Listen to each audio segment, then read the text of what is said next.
الحمد لله رب العالمين والصلاة والسلام على سيد الأنبياء والمرسلين وعلى آله وصحبه أجمعين. أعوذ بالله من الشيطان الرجيم. بسم الله الرحمن الرحيم. إن الذين قالوا ربنا الله ثم استقاموا فلا خوف عليهم ولا هم يحزنون. صدق الله العظيم.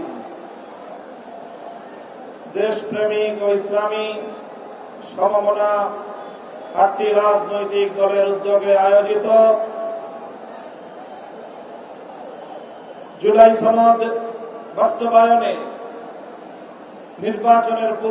জাতীয় নির্বাচনের পূর্বে গণভোট আয়োজনের দাবি সহ 5 দফা গণদাবিতে আজকের এই জনসমুদ্রে পরিণত গণসমাবেশে উপস্থিত সংগ্রামী সভাপতি হযরত পীর সাহেব চরমনাই মুফতি সৈয়দ মোহাম্মদ রেজাউল করিম, উপস্থিত আজকের এই গণসমাবেশের উপস্থিত সংগ্রামী প্রধান অতিথি বাংলাদেশ জামায়াতে ইসলামীর মুহতারাম আমির জনাব ডক্টর শফিকুর রহমান সহ জাতীয় নেতৃবৃন্দ, সমবেত 8 দলের নেতা কর্মী ও সংগ্রামী দেশবাসী,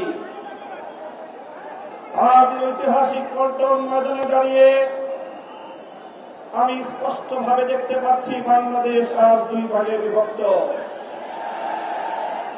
এক ভাগ 72-এর বাকশালপন্থী, আর এক ভাগ জুলাইয়ের বিপ্লবপন্থী।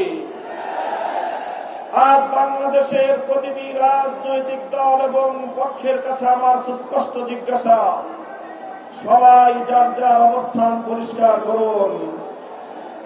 হয় আপনি জুলাই বিপ্লবের পক্ষপাতী, আর না হয় আপনি 72-এর বাকশালপন্থী।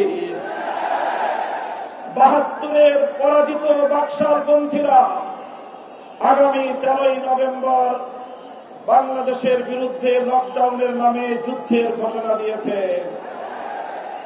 শুধুমাত্র সিটি ব্যাংকে অ্যাকাউন্ট থাকলেই করতে পারবেন গুগল পে। তাই অ্যাকাউন্ট খুলুন আজই।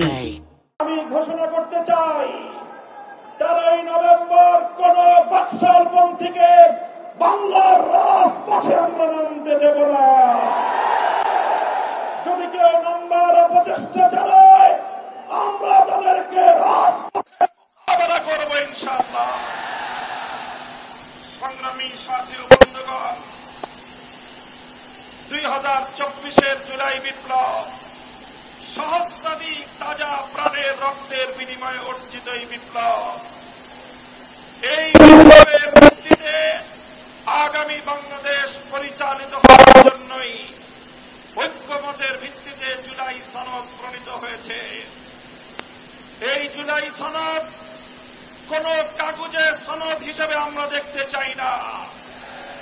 জুলাই সনদকে আমরা আগামীর বাংলাদেশের রূপরেখা হিসেবে দেখতে চাই। এজন্য আমরা দলের পক্ষ থেকে বলেছি, অনতিবিলম্বে জুলাই সনদকে সরকারি আদেশের মাধ্যমে এর প্রাথমিক আইনি ভিত্তি প্রদান করতে হবে। এরপরে আগামী 13শ জাতীয় সংসদ নির্বাচনের পূর্বেই গণভোটের মাধ্যমে জুলাই সনদকে চূড়ান্ত আইনি ভিত্তি প্রদান করতে হবে। এর ব্যত্যয় হলে জুলাই বিপ্লবপন্থীরা বরদাস্ত করবে না, সেটা মানবে না।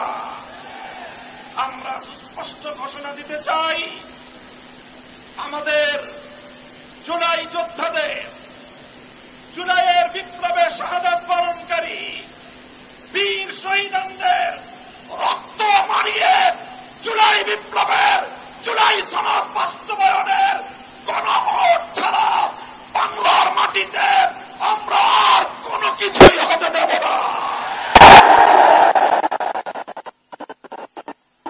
আমি জানি না জাতীয় নির্বাচনের আগে জুলাই সনদ বাস্তবায়নের লক্ষ্যে গণভোট হলে কার কি সমস্যা সেটা আমাদের বুঝে আসে না।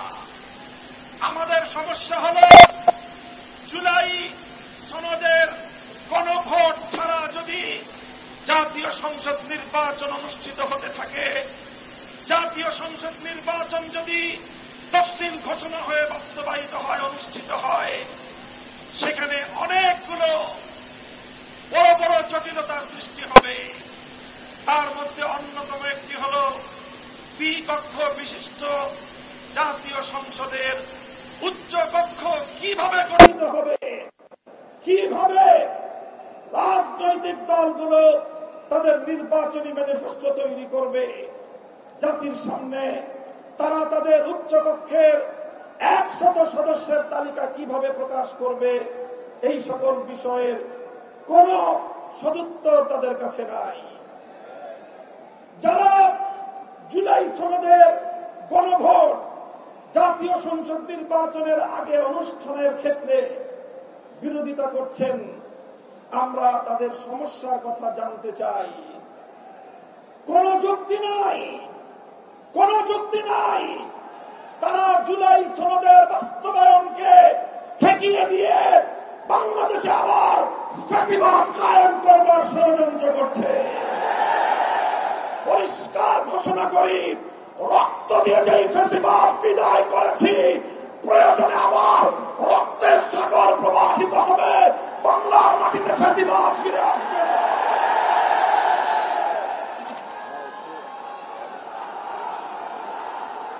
রাজনৈতিক পক্ষগুলোকে বলতে চাই, আমরা রক্ত দিয়েছি বালাকোটে, আমরা রক্ত দিয়েছি শাপলা চত্বরে, আমরা রক্ত দিয়েছি 2015 সালে, রক্ত দিয়েছি 2021 সালে, রক্ত দিয়েছি জুলাই বিপ্লবে।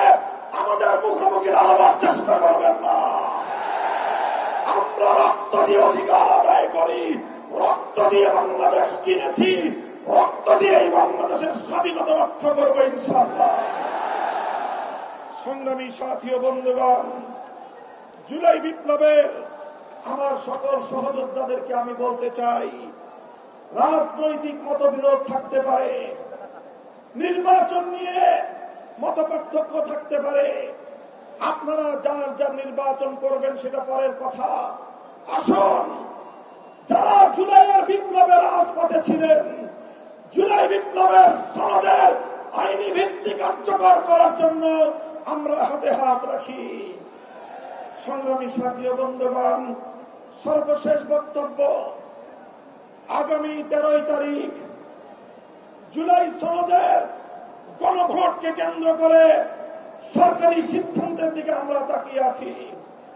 সরকার যদি জনগণের শান্তিপ্রিয় ভাষা বুঝতে ব্যর্থ হয়, আবার বলছি, সরকার যদি 8 দলীয় নেতৃবৃন্দের শান্তিপ্রিয় ভাষা বুঝতে ব্যর্থ হয়, যেই ভাষায় বললে সরকার বুঝবে, আমরা সেই ভাষায় প্রয়োগ করব, সেই কর্মসূচি ঘোষণা করবেন ইনশাআল্লাহ।